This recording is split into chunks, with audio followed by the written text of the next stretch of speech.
Um, Vancouver FC have qualified to the 2026 Concacaf Champions Cup. They're the worst in the Canadian Premier League. They're the worst team, so they didn't qualify through that. They qualified from getting second place in the Canadian Championship, which is like FA Cup but Canadian.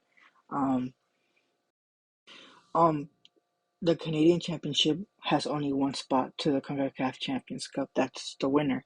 But since the Vancouver Whitecaps, the winners of the Canadian Championship Cup,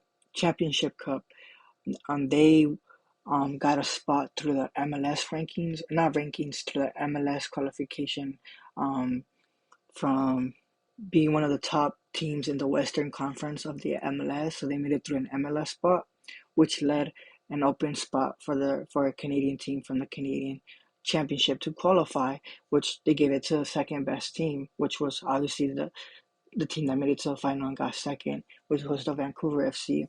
If that makes sense. Props to them. They're the fourth team in the CONCACAF champions.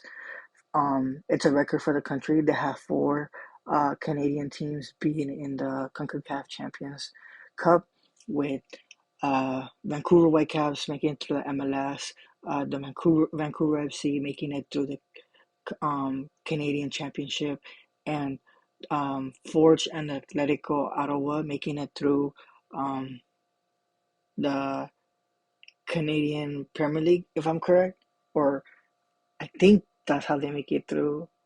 I'm not sure if they're gonna do it with the playoffs because they also have a playoffs. But other way, there's four teams. There's gonna be four teams in from Canada to play in the Concacaf Champions Cup.